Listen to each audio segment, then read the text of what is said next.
Bismillahirrahmanirrahim. Assalamualaikum warahmatullahi wabarakatuh. Perkenalkan, kami dari kelompok 4 yang akan membawakan materi tentang pentingnya nasionalisme bangsa Indonesia di era globalisasi, yang akan dibawakan oleh saya, Muhammad Fadil Ramadan, Saudari Elma Wulandari, dan Saudari Perawati. Dan tidak lupa juga kami ucapkan terima kasih kepada Ibu Irma Irayanti SIMPD yang telah membimbing kami sampai hari ini. Baiklah, langsung saja kami akan membacakan materi kami mengenai nasionalisme dan globalisasi. Secara etimologi, nasionalisme berasal dari kata nasional dan isme yang berarti paham kebangsaan, yang mengandung makna kesadaran dan semangat cinta tanah air, memiliki kebanggaan sebagai bangsa atau memelihara kehormatan bangsa, memiliki rasa solidaritas terhadap penderitaan saudara setanah air, persatuan dan kesatuan. Sedangkan menurut Ensiklopedia Indonesia, nasionalisme adalah sikap politik dan sosial dari sekelompok bangsa yang mempunyai kesamaan kebudayaan, bahasa, dan wilayah, serta kesamaan cita-cita dan tujuan dengan meletakkan kesetiaan yang mendalam terhadap kelompok bangsanya. Secara istilah, globalisasi mungkin sudah tidak asing lagi di telinga. Globalisasi sendiri berasal dari kata global, yang artinya meliputi seluruh dunia atau secara keseluruhan. Tapi, menurut Kamus Besar Bahasa Indonesia, globalisasi adalah proses masuknya ke ruang lingkup dunia. Konsep globalisasi adalah adanya saling ketergantungan antara satu bangsa dengan bangsa lain, antara satu manusia dengan manusia lain, melalui perdagangan, perjalanan, pariwisata, budaya, informasi, dan interaksi yang luas sehingga batas-batas negara menjadi sangat sempit. Contoh globalisasi. Dalam contoh globalisasi ini, kami hanya mengambil 2 contoh, yaitu dalam bidang ekonomi dan bidang pendidikan.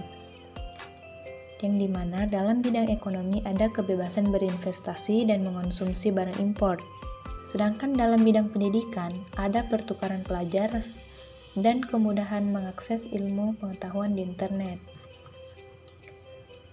Dampak negatif dan dampak positif globalisasi. Dampak negatifnya yang pertama, pola hidup konsumtif, yang dimana pola hidup konsumtif merupakan gaya hidup di mana seseorang yang secara berlebihan membeli suatu barang atau jasa dengan mengutamakan keinginannya daripada kebutuhannya, dan secara ekonomi akan menyebabkan pemborosan. Yang kedua, sikap individualistik, yang dimana sikap individualistik adalah salah satu paham yang menganggap manusia secara pribadi perlu kesanggupan dan kebutuhannya. Tidak bisa disamaratakan karena menurut penganut paham individualisme, mereka tidak memikirkan kebutuhan orang lain karena sibuk untuk memperhatikan dan memikirkan kebutuhannya atau memikirkan diri sendiri. Sikap individualistik ini bisa kita sebut juga sebagai sikap egois. Yang ketiga, kesenjangan sosial, yang merupakan suatu kondisi di mana ada hal yang tidak seimbang di dalam kehidupan masyarakat, entah itu secara personal maupun kelompok, di mana ada ketimpangan sosial yang terbentuk dari sebuah ketidakadilan distribusi banyak hal yang dianggap penting oleh masyarakat. Kesenjangan tersebut seringkali dikaitkan dengan adanya suatu bentuk perbedaan yang sangat nyata serta dapat dilihat dalam segi keuangan masyarakat seperti kekayaan harta, terlebih untuk hal kesenjangan dalam bidang ekonomi. Yang keempat, perubahan pola pikir masyarakat, di mana banyak generasi muda yang memanfaatkan waktunya dengan sia-sia, lebih banyak berinteraksi dengan gadget daripada dengan alam sekitarnya, kurang empati atau rasa peduli terhadap sesama, dan banyak yang tidak menghormati adat, bahasa daerah, bahkan saling memaki antar warga, dan juga tidak menghormati orang tua.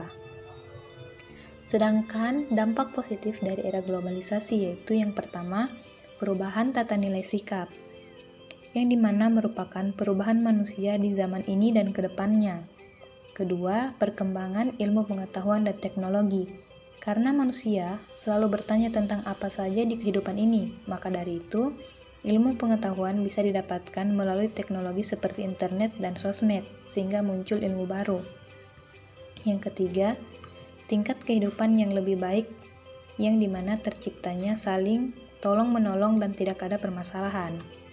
Kemudian yang keempat, perluasan peluang pasar perdagangan luar negeri. Yang dimaksud adalah yang pertama, ekspor.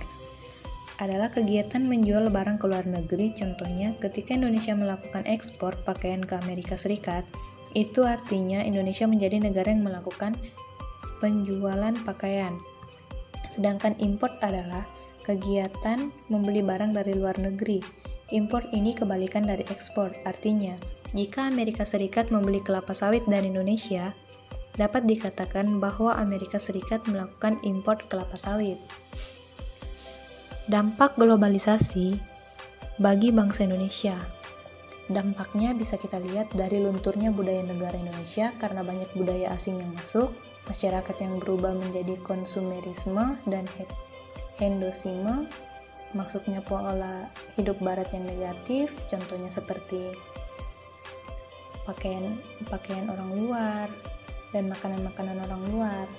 Kemudian kurangnya masyarakat pertanian karena beralih ke agraris dan industri.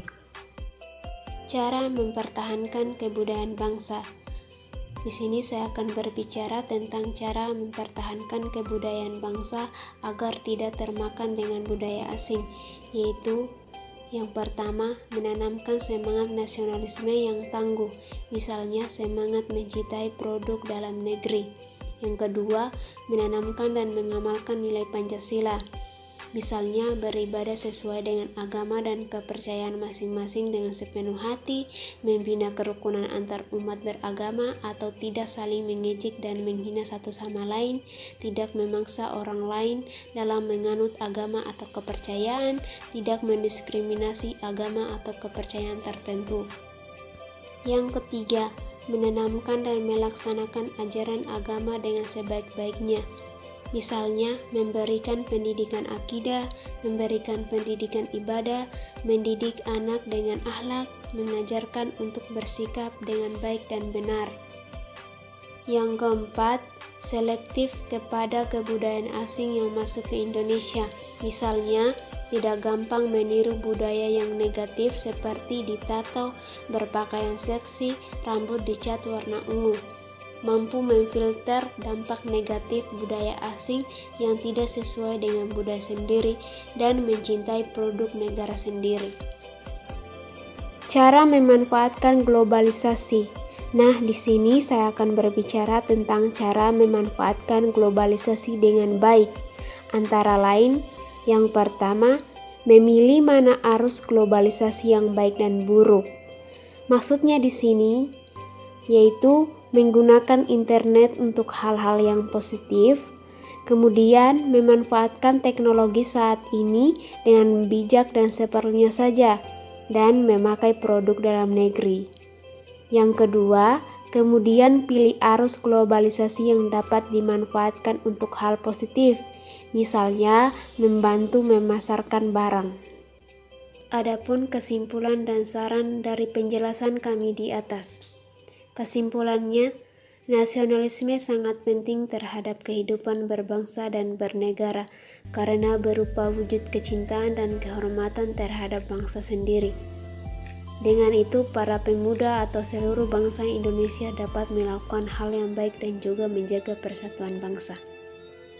Saran, meningkatkan mutu dan kualitas produk lokal supaya banyak orang yang tertarik dan menggunakannya dibandingkan menggunakan produk luar negeri, serta memperkenalkan keindahan bangsa Indonesia, baik itu budaya seperti pakaian daerah, makanan khas daerah, seni daerah, alat musik daerah, dan lain sebagainya. Berikut adalah gambar contoh dari globalisasi.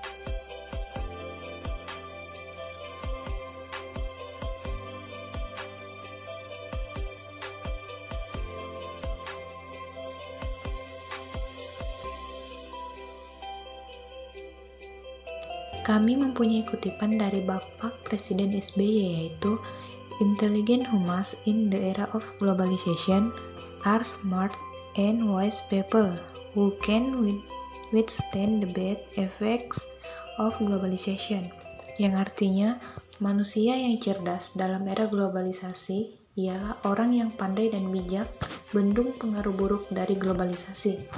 Itulah tadi kutipan dari Bapak SBY yang sekalian menutup materi dari kelompok kami. Kurang dan lebihnya mohon dimaafkan.